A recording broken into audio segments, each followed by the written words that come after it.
In this episode, I'll be my review and reaction to the 2026 movie The Rip. So let's rip right into this and talk about The Rip. Do something, man. People are questioning you. Shut up. Shut up. Okay, yep, do that. Sure, guys. Stupid and dumb. Just an idiot. Get your shit together, son. Fuck it. I loved it. Welcome to the DubCast. The Rip was a movie that I added to my watch list after a friend had recommended it to me. And who can turn down the opportunity to see Matt Damon and Ben Affleck in a action thriller together, especially in 2026? Had to see it. Didn't even realize, you have Stephen Yeun on this cast, you have Teyana Taylor on this cast, a bunch of other people that I didn't know, but I had heard mixed reviews on this movie, mostly I feel like good. There's a whole dialogue about Netflix originals. Are they really worth seeing? Some people, when they see a movie is made by Netflix, you come in with lower expectations. I give every movie a fair shake, so we got right into The Rip. I think this was pretty decent for what it was. It reminds me of a lot of other Netflix originals, these high intensity action movies. This gives off the Gray Man vibes, other movies like that, with a decent plot. Like, I was very invested in this movie, and the way it went, I didn't see that coming at all. And they have you thinking one thing's going to happen, and then the next thing happens, and you're like, whoa, this has a whoa moment at the end, which I really like that. The last action sequence I thought was, a little over the top, but this is an action movie in 2026, so what do you expect when those two factors meet each other, really? But yeah, I thought this was a nice one to just check. I mean, I was a lazy Wednesday night. I checked that out and was like, wow, this is a solid movie. I think this was not the worst watch in the world by any means. I actually recommend action fans to check this out, especially, rep the Boston, Matt Damon, Ben Affleck, those types of fans out there would really enjoy this one. And I thought it was solid. And we'll get into my review later on. I'm trying to think if there's anything else. The police in this one are weird, and, some of the surroundings of it's weird to see Matt Damon and Ben Affleck in Miami. To be honest, I don't know. I feel like that kind of threw me for a loop. This should have been in Boston. I guess it doesn't really fit as well in Boston because the cartel is not really active in Boston. But I don't know. Just seeing two Boston heroes in Miami was a little bit of a weird vibe. But I guess Boston Rob, he went out to Miami. I guess Miami's like a retirement home for the Boston people. And Joe Carnahan, I've never seen any of his movies, the director, so we're off to a good start on that end. And yeah, I think the premise for this movie is something that I'll always be interested in, with the sort of police corruption angle. And this is remnants of This Is Our City, that type of police work. So I think that's super interesting as well. Like the concepts, the music was good, the acting was good. We'll get into my score later on. So without further ado, let's get into my thoughts and reactions throughout the movie, starting with the opening of this movie. Police detective named Velez. We are riding with her to this sort of beach area, and she's doing something suspect. She's texting somebody. She says, "I'm the only cop you can trust." I remember that line. And it's very short lived with our captain here, because she's murdered right away. And it's these two masked men. And you don't realize it at the time, like even when you're thinking through this movie. But this is kind of the setup to the end of the movie, where it's like this is the whole mystery of the movie, is this initial scene. Who are these two masked men? What was really going on here? There's a lot of groups that get involved, especially later on in the movie. It's a little bit hard to keep track of. I think that was a complaint that people had, was who's with what group, who has what motivation. But once you get to the end of the movie, I feel like it's pretty easy to understand what was going on. So we know who these two people were that killed this police. She's not even a detective. I don't know why I said detective. Captain, in plain blood, in plain sight. And she texted something to somebody.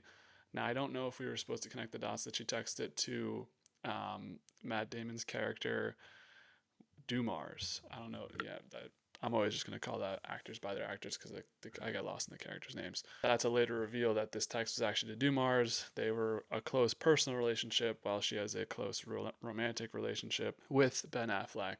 So, yeah, this opening scene is one that it grabs you right away, but you don't even realize the long-term effects of it because there's many things that happen in this small scene. The text being sent out, her being shot by these two masked men.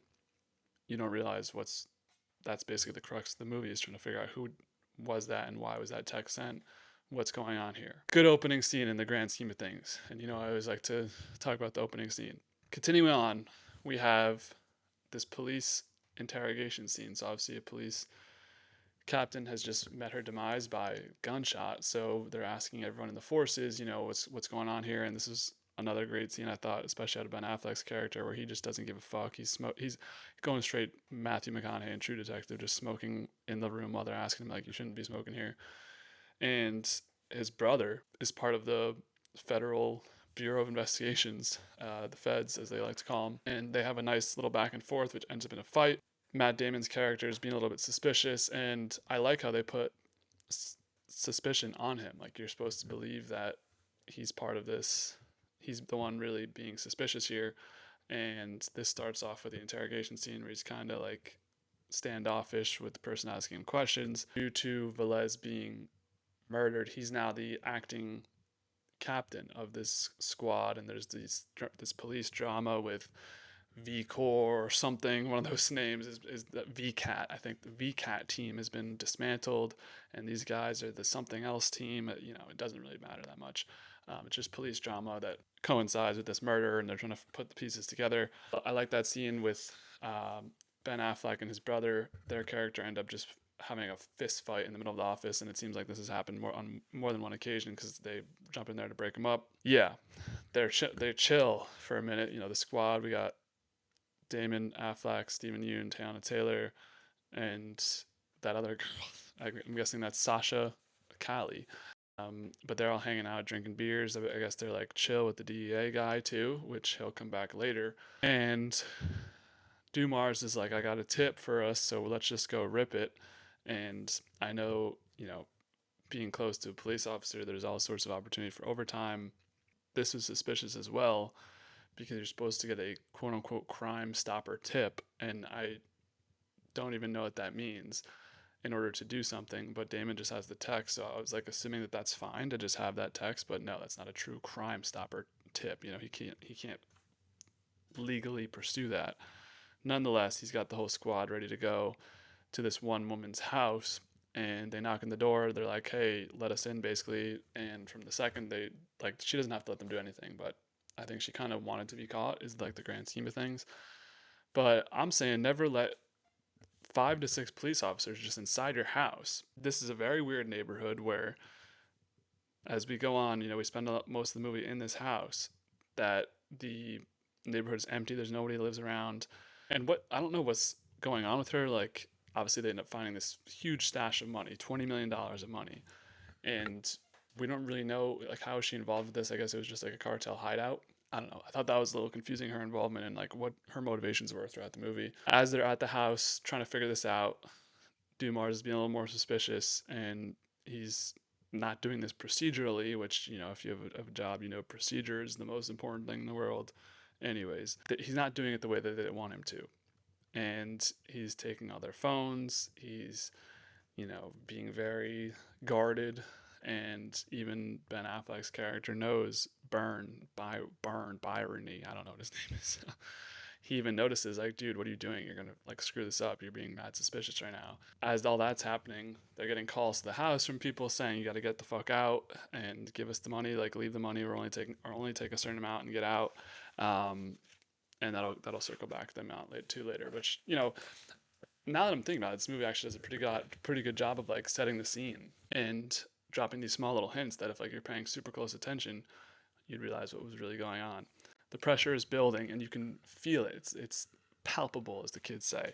This tension in the house, and with all the members of the team all trying to figure out what to do, all seemingly have these different motivations. Where the girls seemingly are talking about like maybe taking some of the money. Mars maybe wants to take some of the money as well for himself.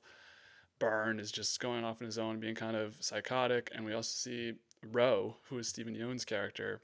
He's got a burner phone, and they were supposed to give up their phones, but he still has one and has been texting somebody on the side like they're going to screw this up, they're not doing it the right way, which leads you to believe he's being a good guy, and he's like the narc of the group who's trying to do it the right way, where everyone else kind of has these like suspicious tendencies. And especially, Byrne is like also texting somebody on the side. He's doing his own thing. He's going off on his own into a house. I thought that was really stupid to go by yourself, even if you're armed, to a house that's giving off Morse code with a light. I wouldn't go into there by myself, especially when you have 5 police officers willing and ready. I guess you have $20 million cash. I don't know. I would split the team up maybe. I thought that was a dumb decision by him to go. This all kind of coincides and a group of cars just pull up and shoot through the garage and shoot through the house. It's like, holy shit, what's happening? And then when that's over, everyone survives. The girl, one of the girls got shot in the leg. She's okay though. And Byrne comes back. He's just with a member of the cartel, and they're just willing to let them have this $20 million. The dude's like in a pair of glasses. He's on FaceTime with the boss. That scene was like pretty funny, just from like a wide eye view. While he's on the phone, they're just like, "Yeah, have it," and they're like, "That wasn't us who shot you." So we've got like 4 different groups going on right now. We've got what's going on, who's motivated by what, who's trying to do what, and yeah, I think that's pretty nuts to just give up 20 mil. Even I know it's cartel money is whatever. 20 mil though, like let's be for real. That's life changing. What's a good enough amount of money to just live off? 20 mil. I think would be good enough. Everyone always wants more. We get to the big reveal of the movie finally, where a fire starts in the house. I forget if that was on purpose or not, but the car is the DEA boy, or DEA boys, I should say, come to pick them up. It's Roe, Dumars, Byron, and the DEA captain guy in the back of the car. And you realize like there's still a couple minutes left in this movie. What's happening? Like this shouldn't be as easy as this is to just take the money back and count and get it. However, we learn from Dumars with some awesome narration and flashback scenes that she sent him the tip, which I mentioned before, on the phone, texted him. So that's how he knew the house. There never was really like a true official Crime Stopper tips that what they were doing was just illegal, going to the house and getting 20 mil. I guess not though, because they end up scot-free at the end. We saw that in the opening scene of her texting that, and I don't know if I even connected those dots at the time. I don't think I did.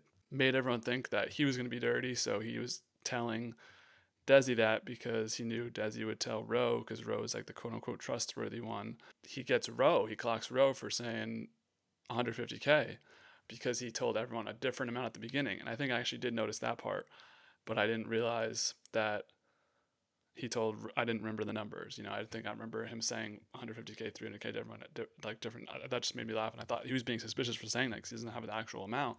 Turns out that he was just trying to get somebody else. And while him and Byrne had a fake fight in the house, Byrne was able to grab the burner phone that Roe was using and pulls it out on him. So it's like an oh shit moment in it. And this was high intensity. I don't know why they did this reveal now when they're in the back seat of the van with 2 armed men, and they let them get the upper hand for like a couple minutes, where they just like they figure out Roe, and then Roe points it at the DA guy. So it's really a 2-on-2. Crazy. Because now this results in, of course, guns being pulled. The driver is dead. The car goes off the thing. Splits off into a little 1-on-1 on 2 sides. So you have FBI they pull up into an FBI trap, that was the reason why maybe they felt so secure, because they were like, Byrne's like, I got my brother on this shit. We're just gonna pull up here and we got him. Lord knows the freaking FBI can't contain this shit, and they go 1-on-1. Dumars chases after Roe, and Byrne goes after the corrupt DEA agent guy. So ultimately, I think the Dumars versus Roe was like a foot battle when Roe took some money, and then Dumars just like chased him down and put him in cuffs and got him. The Byrne versus DEA agent thing was crazy, where the DEA agent's driving around one of those like insurgents from GTA, and Byrne's in like a whip and crashes into him. It's they go over, one of them goes over a bridge. Basically, that results in the almost near death of the DEA agent, and Byrne decides, enough is enough. He kills him while Dumars has Roe in cuffs. they take it in, and they had the same number. They did a count where Dumars showed a thing to Teyana Taylor's character and Sasha Kai's character, and they all had the same exact number, so not a single dollar was stolen, and they all get it right, which was cool. Desi gets off. Good for her. I don't really know what she. I mean, I guess she was sort of helpful, and yeah. So really, it was Roe and the DA agent that were committing this conspiracy. They were the ones who killed Velez. So that was kind of the revenge angle, maybe of Byrne shooting the DE agent at the end there, and they reflect and sit on the beach and watch the sunset or sunrise. That's Roe and or not Roe, Byrne and Dumars' character, and that's it. So I give this one a 7.7, sort of a standard score from me in terms of these types of movies, but these are really in my wheelhouse. I love these sort of action thriller movies, especially with a twist or two at the end. This one had me, maybe sometimes I don't pay close enough of attention.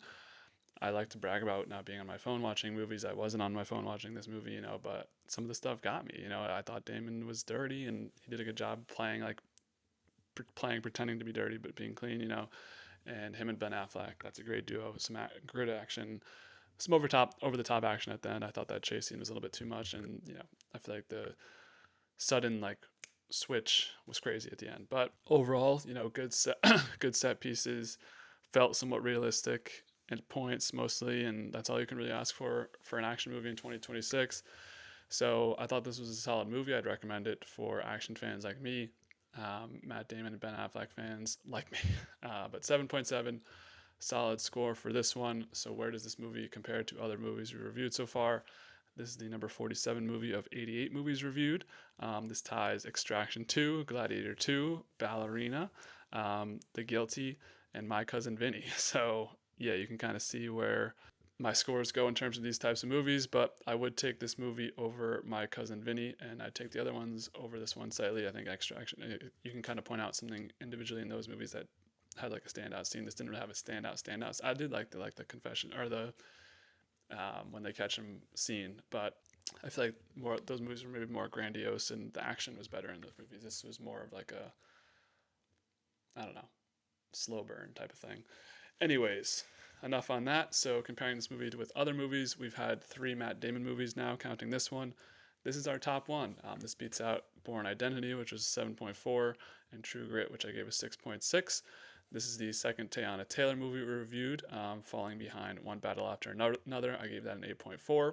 And this falls behind Ballerina, which was a 7.7, obviously same score, but I did say I would slightly prefer Ballerina.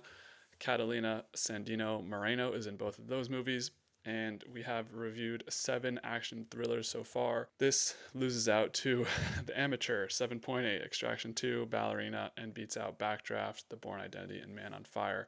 So right in the middle of those action thrillers. What did you guys think of The Rip? First movie I've seen that came out in 2026. So far, we're off to a decent start with The Rip. Let me know down below what you guys thought of this one. Am I right? Am I wrong? Am I high? Am I low on it? Or do you think you would give it the same exact score if you had the chance? So that's where we'll leave it on The Rip. Coming up on the DubCast, we had the Super Bowl live stream a couple days ago or yesterday, depending on when I post this. And besides that, expect content for every UFC numbered event. TV, I'm switching into short form content, so expect to stay tuned on Instagram and especially TikTok to check those out. In terms of movies, next review we will do will be Good Time, and after that, who knows? But yeah, expect just more movie content. I've been doing some sit down, talk about nothing or talk about everything, type of reviews. So those have been hitting the channel. Those are just titled with the episode number, and there's really no rhyme or reason to what happens in those. You never know what we're going to end up talking about in those ones. So I highly recommend those ones. Those have been with guests only. So that's the off the deep end with dub playlist or your regular episode titles with just a number. Expect those. So all sorts of things happening in the Dubcast. Would appreciate if you guys subscribe, like, comment, dislike. Stay tuned on social media. I'll leave you out with that. Boston, baby. Super Bowl probably soon by the time I post this. So hopefully we're Super Bowl champs. And with that, I know this is baseball. I'm talking about football. I'm good. I know sports. Okay. Anyways, with that, I'll leave y'all with that. And as always, be easy, y'all.